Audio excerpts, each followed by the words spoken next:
Andaj gjëja më e rëndësishme që arrin njeriu në jetën e kësaj bote të krijon familje të shëndosh.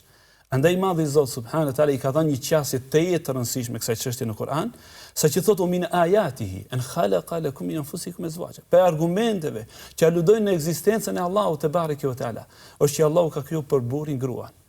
Dhe i tregon boshtet dhe vlerat kryesore të kësaj familje, të kësaj qelize pra të shoqërisë, e cila tham, në qoftë se sëmuhet, apo në qoftë se mungojnë këto qeliza, detyrimisht shkatërrohet shoqëria dhe krijohet kancerin brenda shoqërisë.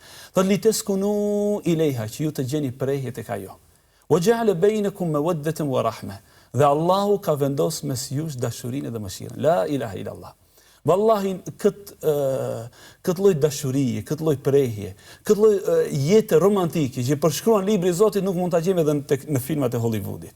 Pra boshtet kryesore të një familje të shëndoshë, e cila pra është, siç tham, qeliza kryesore e shoqërisë, është qetësia dhe prehja, është dashuria të cilën Zoti e ka vendosur në zemrën e shiftit, edhe mëshira e cila është kupolla e familjes.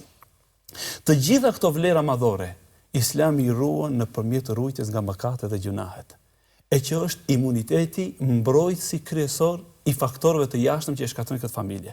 Unë kisha pas thënë hoxhi nderuar, cila grua në botë kishte pas dash që burrin ta ketë pa moralshëm. Zoti xhallahu ala e ka ndaluar moralitetin pikërisht liteskunu ilejha, që ju të gjeni prehje tek ajo. Cila grua apo cila familje kishte pas dash që babu nëse burrin e saj ta ketë njëri që luan bigjoz dhe gjithë natën e kalon nëpër rrugë. Dhe cila familje kishte pas dash që burrin ta ketë alkoliçar. Pra i Madhi Zot subhanahu wa taala i ka ndaluar harame dhe mëkate të mëdha pikërisht që imuniteti i kësaj qelize të jetë shumë i fuqishëm dhe shoqëria të jetë stabile.